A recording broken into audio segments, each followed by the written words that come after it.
hello po mga kalingap. Welcome back sa ating channel. So, ngayon, nandito pa rin po kami sa Manila. Yes. At meron kami itatry dito sa San Juan, kung saan kami nakatira dati ni Kalingap Dan. Malaki siyang parang, di siya food park pero malaki siya. So, samahan nyo kami. Idilipat ko na lang din po kayo dito. So, nag-bonding muna kami bago kami magkaroon ng sari-sariling lakad dahil bukas uwi po ako ng Laguna at birthday ng Lola ni Deans. So, pupunta po tayo doon. And sila Kalingap Dan, may ibang lakad. May mga mission po silang gagawin. So, magkakaroon po kami ng mga sari-sariling lakad. So, samahan niyo muna kami ngayon.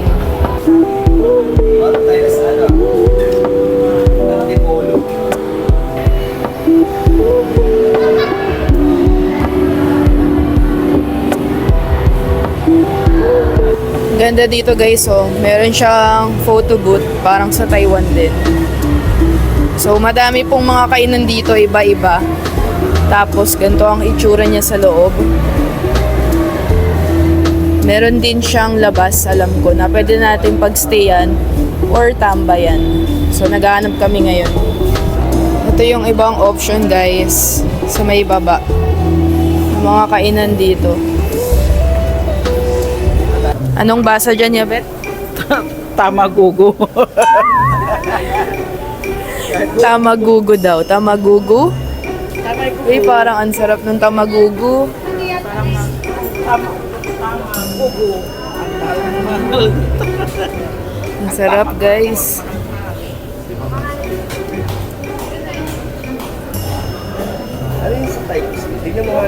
Saan? Titingnan daw natin ang menu sa Thai Cuisine. Saan yung Thai Cuisine, guys? Nakita nyo ba? Ito, Singapore to eh.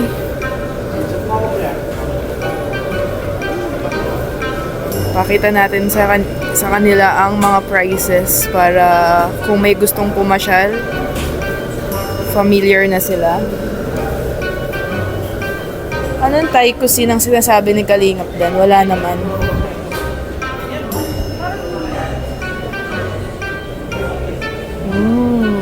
Tignan nyo, iniwan na tayo ng mga person, oh. Iniwan na tayo, girl. Ito yung ibang kainan. Toza.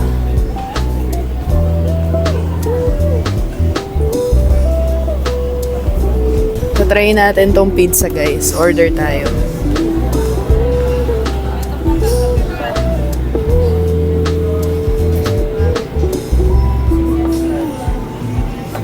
Check nyo ang price, guys.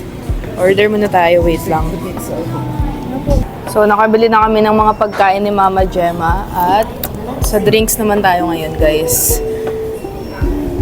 Napasubo tayo dito, guys. Ang mahal pala dito. Mahal. Anong masasabi mo, girl?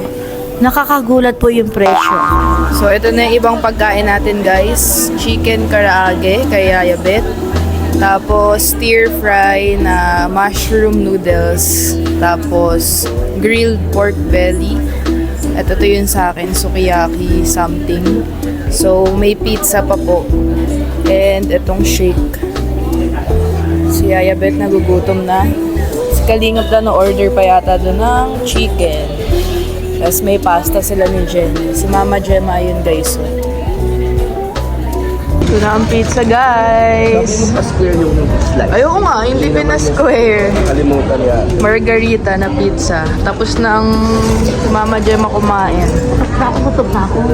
Ginawa ni Mama Gemma ang tubig yung isusup, guys. So, ang dami na nilang miningi. Ito na ang kay Jenny. Hindi siya yung may spinach. Jackie Chan. Jackie Chan. Na noodles. Love, Si Rosie, oh. Nakanganga. Kadyo mo kakainin. So, i-interview natin si Kalingap Dan, guys. Tatanong lang natin ang kanyang mga plano habang nandito siya sa Manila. Plano ko plano natin lahat. I mean, Oo. para sa ating lahat. So, bakit hindi pa tayo umuwi ng diet? May balak pa ba tayong umuwi? 1 month na ba tayo dito? Go 1 month. Mag 1 month pa lang naman pala. Pero parang ang tagal na, no? Go 1 month tayo sa Saturday. So, wala pa naman. Hindi pa naman sobrang tagal. Marami kasi kaming ginagawa. May mga lakad din tayong iba-iba. At sinusulit talaga natin itong travel natin. Kasi madalang din tayo mag-Manila kasi nga ang layo ng biyahe. Oo. So talagang nagkaano na kami. Ginagawa na namin lahat ng mga pwede naming magawa dito. So ano ang plano nyo ni Jenny? Anong mga na-realize nyo nandito kayo sa Manila at bakit may mga bagong plano tayo? Ano talaga? Nandito talaga ang puso ko sa Manila. Same. Hindi. Hindi, I mean, kasi 4 years Parang na. pag nandito kasi it feels like home talaga eh. Parang sa diet, 4 years na ako doon, pero parang hinahanap-hanap ko pa rin bumalik sa Manila. Tapos pag nandito ako sa Manila, parang feeling ko is dito ko pa rin, parang dito ko pa rin talaga gusto. Pero, ano naman, homey naman ang diet para sa atin kasi nandun na tayong lahat. Pero, yun ang napag-isip-isip namin ni Jenny na nag-travel muna pansamantala, hindi pa talaga permanent kasi ano pa, trial and error pa. So, Nasa ano kasi, pag nasa Manila ka, parang center, mapupuntan mo lahat ng mga gusto mo. Oo. Unlike sa Bicol, parang ang layo pag pumunta kang ganito, ganyan. pero nasanay naman na tayo dun. Oo, tsaka malaking part ng journey natin ng Bicol. Lalo ka na, ilang years ka na doon. Oo, 4 years na. Tsaka pag bumalik naman tayo ng Bicol, parang masasanay ulit tayo. Di na tayo ulit aalis dun. Mawawala yung feeling natin Ganun. dito. Mawawala yung momento. So ano niyan, wala kang isang salita niyan. Hindi, ganun lang yung sinasabi ko. Pero yun nga, dahil may plano na kami ngayon, Kaya mo na ba na iwan? hindi ba natin totally iiwan? Pwede pa naman tayong bumalik. Ikaw, Oo, taga kasi si Bicol Kuya ka eh. Brooks, nandun din si Kuya Brooks eh. Oo, si Kuya Brooks. So, baka babalik-balikan pa rin talaga magulat natin. na lang si Kuya Brooks. Wala na tayo lahat. Yari ka pag napanood ni Kuya Brooks to. Hindi, gusto talaga namin magkaroon naman ng changes sa atin, sa channel natin. Kung pwede nga kayong sumama kung gusto nyo rin sumama, sama-sama tayo na mag-adventure. At saka 'di ba kaya di pa tayo umuwi kasi maghahanap pa tayo ng rent to own. Ayun Rent to ang own priority ng- din talaga natin. Yun din talaga ang sadya namin na maghanap na ng sariling bahay. Pero rent to own, di ba? Parang at least Hindi yung binabayaran namin, sa amin na, kahit ilang taon pa yan. Kasi isipin mo, ang binabayaran namin dalawa, sa diet, tapos dito, pero hindi naman sa amin. Mabigat. So, mabigat din talaga. Kaya maghahanap na kami. So kailan nyo balak mag-start dun sa plan nyo? Siguro mga May, pag nagbakasyon din si Tiona, para naman makasama si Tiona. Oo. Kasi for 1 month lang naman din namin susubukan. And sakto, nandyan din yung tita natin, si Manet. Oo. Uuwi. Sila So, siya ay- masasama natin siya kung gusto niyang mag-travel. Diba? And si Tiona ba, if ever na talagang maging for good dito sa Manila, Ayun lang. papayag? Si Jenny naman Papayag si kasagot. Tiona kasi minsan pag nag-iisang buwan kami dito sa Manila, ayaw na niya umuwi ng Bicol. Gusto Kasi niya na rin dito. yung ang dami niyang pinapasyalan, ang dami niyang gustong cravings dito. One time nung umuwi kaming diet kasi nga pasukan na niya, grabe yung hagulhul nung iyak niya. Kasi nasanay. Umiiyak na talaga siya. Yung parang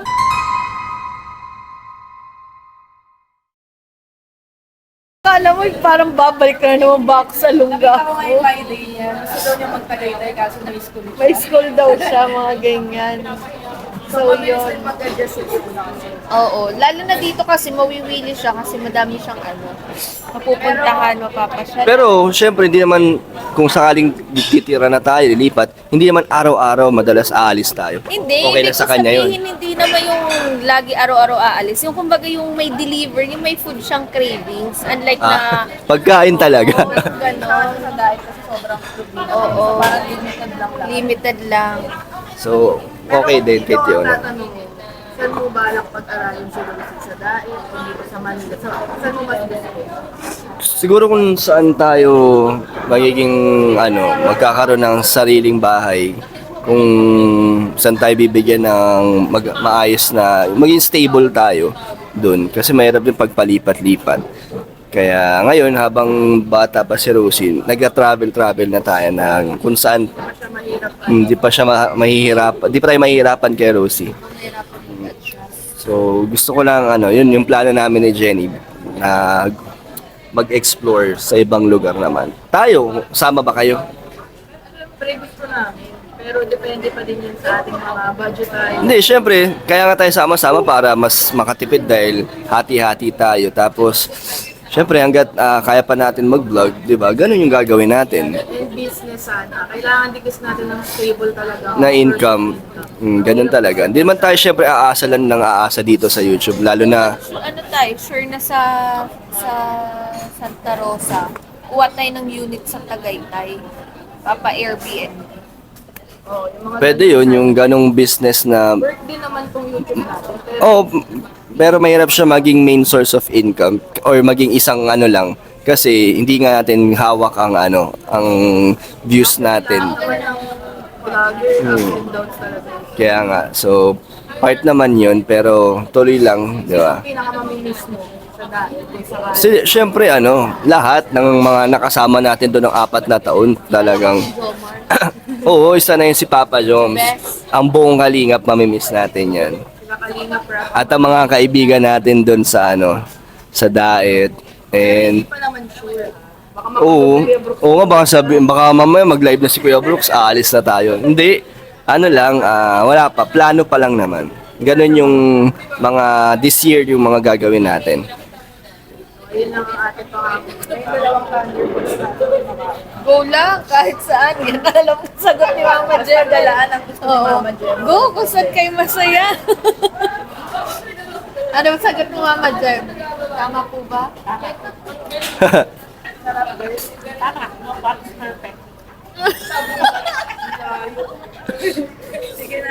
Kumain ka Sabi ni na. Mama Jem, ma.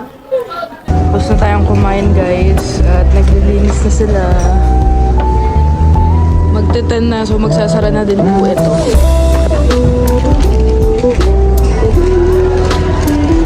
Hindi na tayo guys. Hanggang 10 lang pala to so hindi kami makakatambay.